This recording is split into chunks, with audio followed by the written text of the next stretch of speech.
Hello friends, मैं हूं सुमित रॉय और स्वागत है आप सभी का मेरे यूट्यूब चैनल क्यूज 39 में। तो आज का जो टॉपिक है हमारा वो है ह्यूमन हार्ट। बहुत इंपॉर्टेंट टॉपिक है और बहुत ही इंपॉर्टेंट जो है वो हमारी बॉडी का हिस्सा है। ठीक है, तो इसके बारे में हम डिटेल में जानेंगे कि ये कैसे वर्क करता है और इसके फंक्शंस क्या क्या है और इसके बॉडी पार्ट्स क्या है। तो बिना समय गवाए शुरू करते हैं आज का टॉपिक। तो यहाँ पर अगर मैं बात करूंगा तो ये ह्यूमन हार्ट है, हेडिंग जैसे कि हमें पता है। तो सबसे पहला पॉइंट अगर मैं बात करूं ह्यूमन हार्ट का, तो ये बोला गया है इसमें the heart is a muscular organ. ये एक मस्कुलर ऑर्गन होता है, मतलब मसल से बना हुआ होगा, which is as big as our fist. तो ये हमारे ये जो हाथ की कलाई होती है, मुट्ठी, ये इसकी शेप का होता है। नॉर्मली जितनी ये शेप होती है नॉर्मली इसी शेप का होता है। और हार्ट के बारे में अगर मैं बात करूं, दूसरा point, heart main function is blood pumping throughout our body. इसका मेन काम क्या है? जिस प्रकार से अगर मैं बात करूंगा, जो घरों में मोटर लगे होते हैं समरसिबल के या नॉर्मली जो मोटर होते हैं, उनका काम होता है ग्राउंड से वाटर को लिफ्ट अप करना, नीचे से वाटर को ऊपर तक पहुंचाता है। ठीक उसी तरीके से जो हार्ट है हमारा, वो क्या करता है? ब्लड को पंप करता है पूरी बॉडी में। ये पंप करेगा और पूरी बॉडी में ब्लड जो है वो सर्कुलेट होगी। तो इसलिए कहा गया है इसका मेन फंक्शन है ब्लड को पंप करना। ये ब्लड को पंप करता है और पूरी बॉडी में सर्कुलेट हो जाती है। तीसरी बात अगर मैं करूंगा तो made up of cardiac muscle. तो हमने क्लास 9th में भी पढ़ा है कि 3 टाइप्स के मसल हमने वहां पे पढ़े थे। एक होता है स्ट्रेटेड मसल, एक नॉन स्ट्रेटेड मसल और एक होता था कार्डियक मसल। तो यहां पर बोला गया है कि ये जो ह्यूमन हार्ट है ये किसका बना होता है? कार्डियक मसल का। अब यहाँ पर 3 पॉइंट्स मैंने लिखवाए हैं। कुछ बेसिक नॉलेज मैं ऐसे ही दे देता हूँ कि जो हार्ट होता है वो आपका जो धड़कना कहते हैं कि हार्ट कितनी बार धड़कता है, जिसको इंग्लिश में बीट्स कहते हैं, तो वो 1 लाख बीट्स पर डे करता है। एक दिन में 1 लाख बार धड़केगा। कौन? हार्ट। दूसरा पॉइंट अगर मैं बात करूं तो मेल्स और फीमेल्स में उसका जो वेट है वो वेरी करता है। तो अगर मैं इन मेल की बात करूं तो मेल में 280 ग्राम टू 340 ग्राम तक होता है हार्ट का वेट। और अगर फीमेल्स में बात करूं तो ये थोड़ा सा कम होता है, 230 ग्राम टू 280 ग्राम तक। और अगर मैं नॉर्मली बात करूं तो ये 1 मिनट में कितनी बार धड़कता है? तो ये 70 से 72 बार धड़कता है, या 72 टाइम्स इन 1 मिनट। अगर मैं आगे की और बात करूं तो जो हार्ट है वो 2000 गैलन्स जो ब्लड है वो पंप करता है per day 2000 gallons blood pump करता है। कौन? हार्ट। तो ये कुछ बेसिक जानकारी है, अगर आप लिखना चाहते हो तो आप लिख सकते हो। तो यहां पर अगर मैं आगे और आता हूं तो कंपोनेंट्स की बात करते हैं। तो अगर हार्ट की कंपोनेंट्स की बात करेंगे तो ये मैंने डायग्राम बनाया, ये हार्ट का डायग्राम है। तो हार्ट के डायग्राम में किस किस तरीके से क्या क्या काम होते हैं, तो यहां पर पहले कंपोनेंट्स के बारे में हम बात कर लेंगे। तो क्या क्या कंपोनेंट्स होते हैं, तो पहले मैंने लिखवाया है components of heart. Heart has 4 chambers. इसके 4 चैम्बर होते हैं, मतलब 4 भाग होते हैं। कौन कौन से चैम्बर्स होते हैं? तो यहां लिखवाया मैंने left atrium, left ventricle, right atrium, right ventricle. तो यहां डायग्राम में अगर मैं देखूं तो ये 4 चैम्बर्स है, 1 2 3 4। ये 4 चैम्बर्स होते हैं, या इनको मैं कह सकता हूं 4 खाने हैं ये। ठीक है, हार्ट को 4 भागों में बांटा गया है 4 चैम्बर्स में। तो ये लेफ्ट एट्रियम है, लेफ्ट वेंट्रिकल है, राइट एट्रियम है, राइट वेंट्रिकल है। अब हमारे दिमाग में क्वेश्चन आएगा कि उधर की साइड लेफ्ट क्यों लिखा हुआ है? क्यों? क्योंकि अगर मैं खड़ा हूं तो बोर्ड की तरफ, तो हमारा तो राइट होना चाहिए यहां पर, तो यहां पर लेफ्ट क्यों लिखा गया है? तो एक्चुअली में ये जो डायग्राम है ये कुछ इस प्रकार है। अगर मैं इस पोज में खड़ा हो जाऊं तो मेरी लेफ्ट की साइड जो है वो हर्ट होगा लेफ्ट साइड में। तो लेफ्ट साइड में जब हर्ट होगा तो मेरा इधर का पोर्शन जो है वो लेफ्ट होगा और इधर का पोर्शन राइट होगा। तो एक्चुअली में ये हर्ट का जो डायग्राम है ये फॉरवर्ड की डायरेक्शन में है। मैं अगर इस पोज में खड़ा हूं तो इस प्रकार से डायग्राम है। तो इसलिए इधर की साइड वाला लेफ्ट होगा और इधर की साइड वाला राइट होगा। तो ये याद रखिएगा, बच्चे बहुत गलती करते हैं। तो ये वाला पोर्शन होगा लेफ्ट एट्रियम, लेफ्ट वेंट्रिकल, और ये होगा राइट एट्रियम, राइट वेंट्रिकल। तो अभी हमें क्या पता चला कि जो हार्ट है उसके 4 चैम्बर्स होते हैं, 4 भागों में बांटा गया है। तो वो 4 चैम्बर्स कौन कौन से होते हैं? Left atrium, left ventricle, right atrium, right ventricle. अब आगे आते हैं, फिर आता है वेल्व। वेल्व क्या होता है? जिस प्रकार से टोटी होती है जो पानी की घरों में, उस टोटी को अगर हम खोलते हैं तो वाटर फ्लो जो है वो डाउनवर्ड्स होता है, पर अगर मैं कुछ भी कर दूं तो ये अपवर्ड्स नहीं जा सकता। ठीक है, तो जो टोटी होती है नॉर्मली, तो वो पानी को सिर्फ डाउनवर्ड फ्लो करवा सकती है, बैकवर्ड नहीं फ्लो करा सकती। ठीक उसी तरीके से ये वाला जो पोर्शन है V1 और ये वाला पोर्शन है V2, यहां पर ये दोनों हिस्से जो है वैल्व की तरह वर्क करते हैं।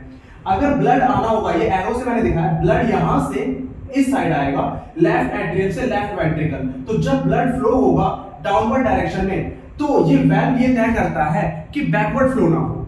ठीक है, ये वाल्व जो है ब्लड को एक ही डायरेक्शन में फ्लो करवाने में मदद करते हैं कि एक यूनिक डायरेक्शन में फ्लो हो, बैकवर्ड फ्लो ना हो। मतलब कहने का, अगर ब्लड यहां से यहां एंटर कर गया, उसके बाद हार्ट पंप करेगा, तो ये अपने को ब्लॉक कर लेगा, ये V1 ब्लॉक कर लेगा ताकि ब्लड जो है इस डायरेक्शन में जा सके, बैकवर्ड फ्लो ना हो।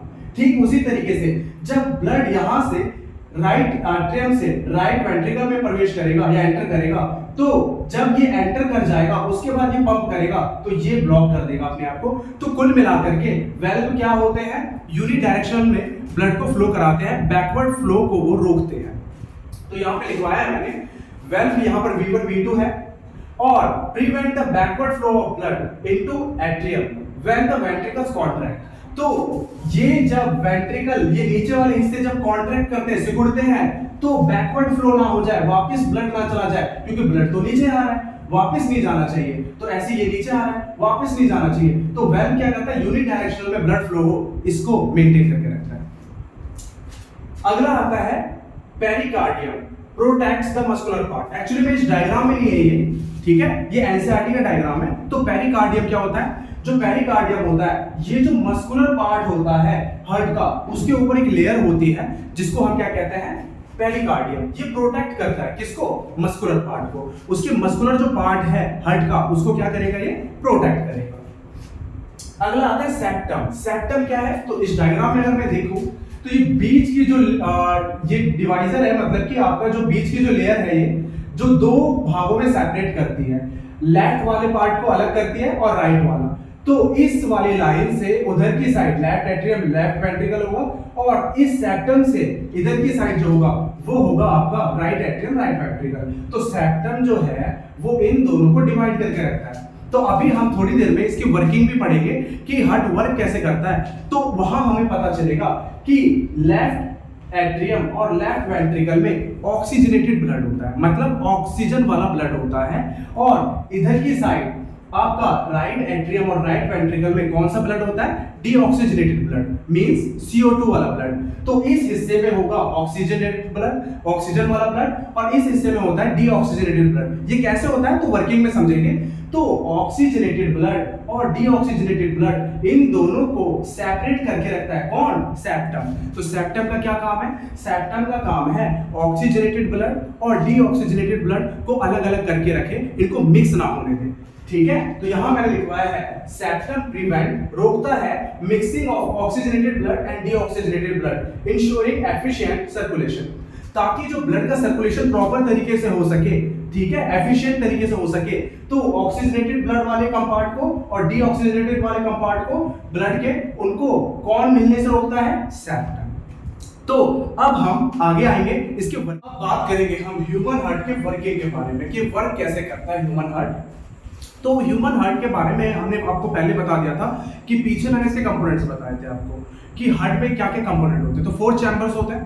कौन कौन से चैम्बर्स होते हैं, right atrium, right ventricle, left atrium, left ventricle. तो यहाँ पर वो कौन कौन से थे, left atrium, left ventricle, right atrium, right ventricle, 4 chambers होते थे। और क्या होता था, 2 वेल्व्स होते थे, V1 एंड V2। और क्या होता था, सेप्टम होता था, ये सेप्टम भी होता है। और क्या होता है, अगर एक्स्ट्रा लिखना चाहे तो पल्मोनरी वेन्स होती हैं, पल्मोनरी आर्टरीज होती है जो कनेक्टेड होती है वहां पे, ये आयोटा वाला रास्ता है, और ये अपर वेना कावा और ये लोअर वेना कावा। तो ये सारे जो है ये आपके पार्ट्स थे किसके, हार्ट के। तो अब क्योंकि ये हार्ट का जो डायग्राम है काफी कॉम्प्लेक्स है, तो इसको समझाने के लिए, इसके वर्किंग को समझाने के लिए एक इजी सा डायग्राम बनाया गया। ये रहा, ये वर्किंग को समझाने के लिए उस पूरे हार्ट का सिंपल डायग्राम बनाया गया।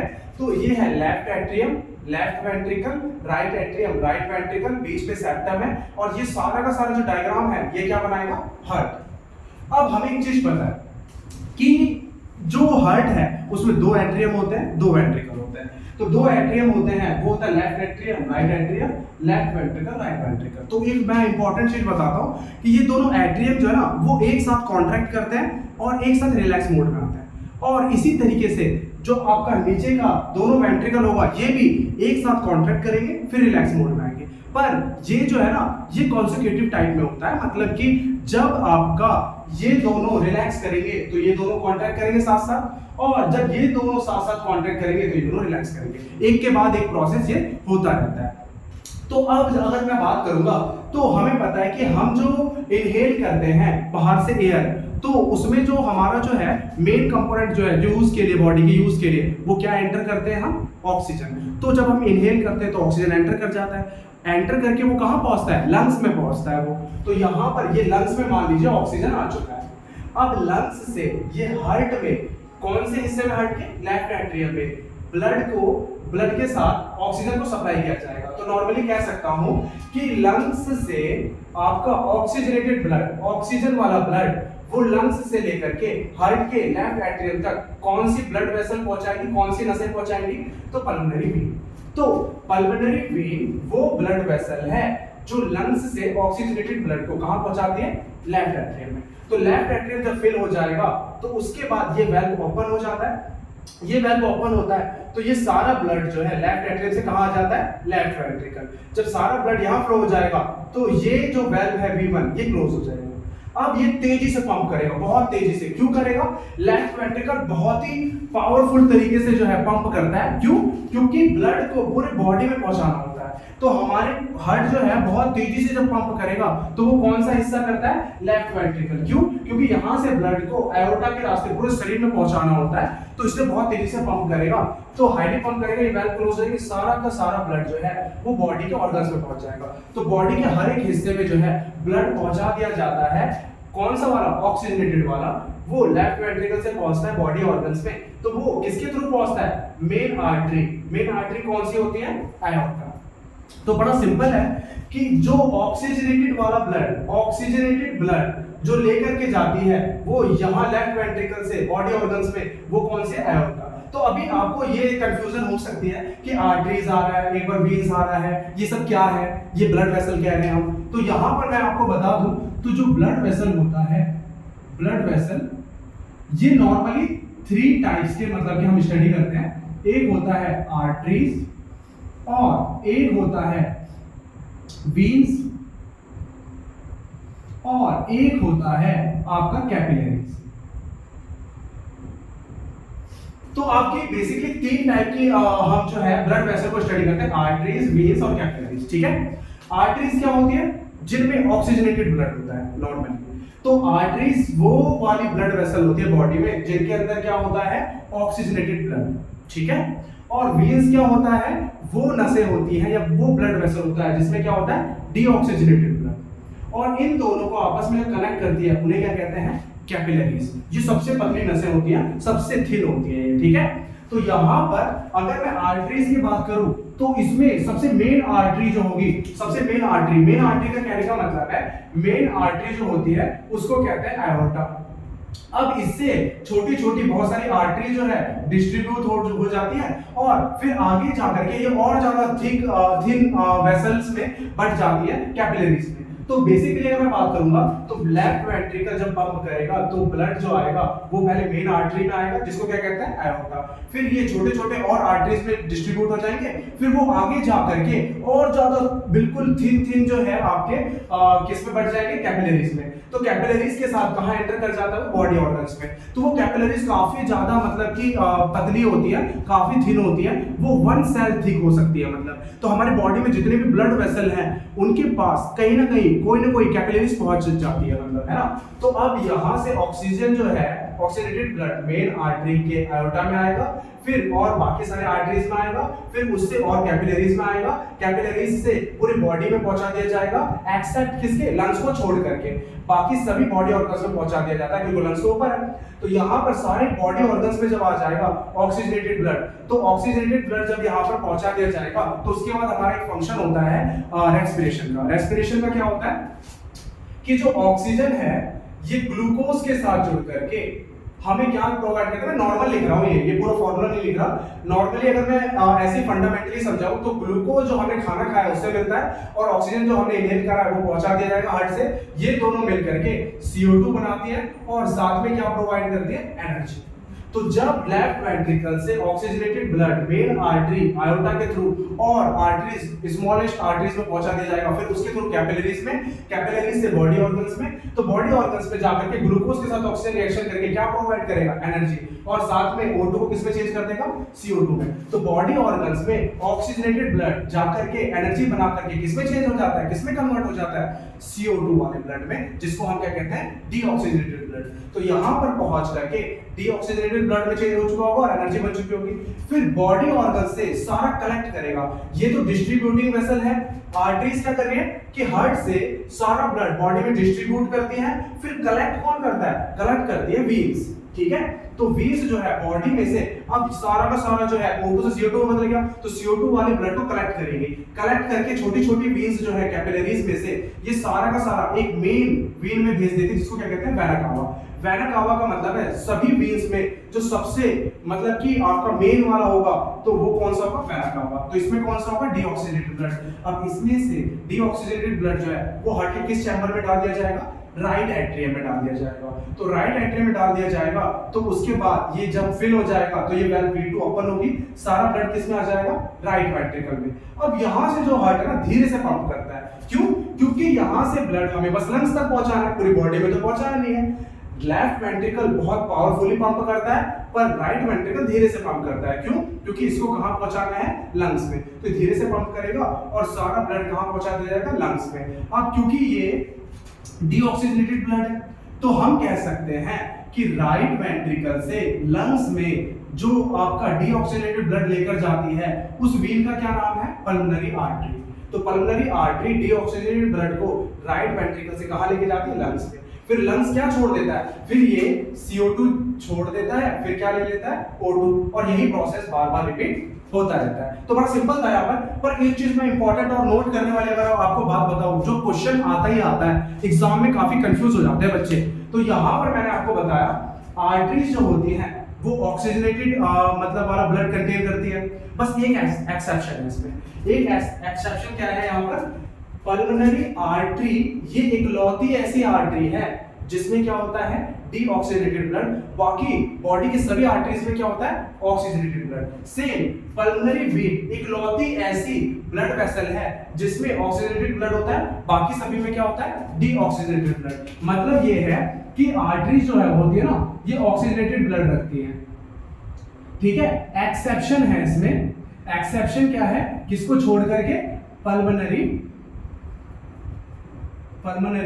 आपका आर्टरी को छोड़ करके, ठीक है। और ऐसी वेन्स जो है ये आपका CO2 वाला ब्लड रखती है, जिसको डीऑक्सीजनेटेड ब्लड कहते हैं। इसमें भी एक एक्सेप्शन है, किसको छोड़ करके, पल्मोनरी वेन को छोड़ करके, ठीक है। तो सभी आर्टरीज में ऑक्सीजनेटेड ब्लड होता है, बस पल्मोनरी आर्टरीज में क्या होता है, डीऑक्सीजनेटेड ब्लड। ये रहा, और सभी वेन्स में CO2 वाला ब्लड होता है, और किसको छोड़ करके, ऑक्सीजनेटेड ब्लड। क्यों, जितने भी वेन्स हैं, मेन वेन है और जितने भी बॉडी के सारे वेन्स हैं, उसमें कौन सा ब्लड होता है, डीऑक्सीजनेटेड। ये भी एक वेन है, और बाकी सारे के सारे जो है आर्टरीज में कौन सा होता है, ऑक्सीजनेटेड ब्लड, बस एक को छोड़ करके। तो पल्मोनरी आर्टरी और पल्मोनरी वेन्स जो है ये एक्सेप्शन है। तो ये चीजें मैंने आपको बता दी, एनर्जी कैसे बनता है, कैसे कैसे प्रोसेस होता है। तो एक बार मैं जल्दी से रिपीट कर देता हूँ आपको कि सबसे पहले जो है हम इनहेल करते हैं ऑक्सीजन, ऑक्सीजन जो है एंटर करता है लंग्स में, लंग्स से पल्मोनरी वेन जो ब्लड वेसल है वो सारा ऑक्सीजनेटेड ब्लड कहां पहुंचा देते हैं, ये हार्ट के लेफ्ट एट्रियम में पहुंचा देते हैं, इस चैम्बर में। तो जब यहां पहुंचा दिया जाता है तो ये ब्लड कलेक्ट होने के बाद वेल्व V1 ओपन होता है, सारा ब्लड कहां पे आ जाता है, लेफ्ट वेंट्रिकल में। ये बहुत तेजी से पंप करेगी, बहुत पावरफुली, क्योंकि इसको ब्लड पूरे बॉडी में पहुंचाना है, तो बहुत पावरफुली पंप करती है। तो ये क्योंकि वेल्व जो है क्लोज हो चुका है, यूनिडायरेक्शनल फ्लो करवाता है, तो ये क्लोज हो चुका होगा, तो सारा ब्लड जो है वो मेन आर्टरीज में से, जिसको आयोटा कहते हैं, वो पूरी बॉडी में डिस्ट्रीब्यूट कर देता है। तो इसे डिस्ट्रीब्यूटिंग वेसल भी कहते हैं, ऑक्सीजनेटेड ब्लड को। तो पूरी बॉडी में सारे हिस्से में, बॉडी ऑर्गन्स में क्या पहुंच जाएगा, ऑक्सीजनेटेड ब्लड, बस किसको छोड़ के, लंग्स को छोड़ करके। तो वहां पर बॉडी ऑर्गन्स में जब ऑक्सीजनेटेड ब्लड पहुंचेगा तो हमें पता है बॉडी के हर ऑर्गन्स में जो है वो छोटे छोटे सेल होते हैं। और वो छोटे छोटे सेल जो होते हैं वहां पर क्या होता है, ग्लूकोज। तो वहां पर ये जा करके ऑक्सीजन जो है वो रिएक्ट करेगा, एनर्जी प्रोवाइड करेगा और साथ में किसमें चेंज हो जाएगा, CO2 में। तो CO2 में जब चेंज हो जाता है तो अब ये जो डिस्ट्रीब्यूटिंग वेसल है, यहाँ से ब्लड आ रहा है और पूरी बॉडी में डिस्ट्रीब्यूट हो रहा है, फिर इसको कलेक्ट करते हैं। जब ये CO2 में चेंज होता है कलेक्ट करते हैं, तो कलेक्टिंग वेसल होती है वेन्स, और ये कलेक्ट करके वेन्स सारा का सारा किसको पहुंचा देती है, वेना कावा को। तो अब ये किसमें बदल चुका है, डीऑक्सीनेटेड ब्लड, जिसको हम कहते हैं CO2 वाला ब्लड।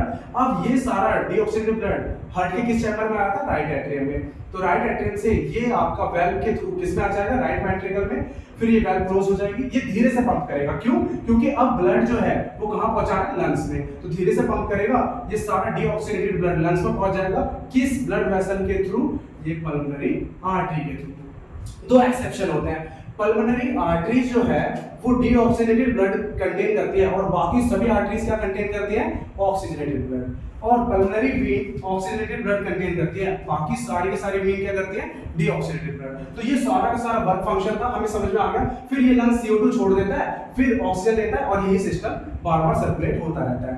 तो अगर मैं बात करूं तो ये सारा का सारा जो मैकेनिज्म है वो यहाँ पे भी समझ में आ सकता है। ये थोड़ा सा कॉम्प्लेक्स लगता है पर मैं समझा देता हूँ।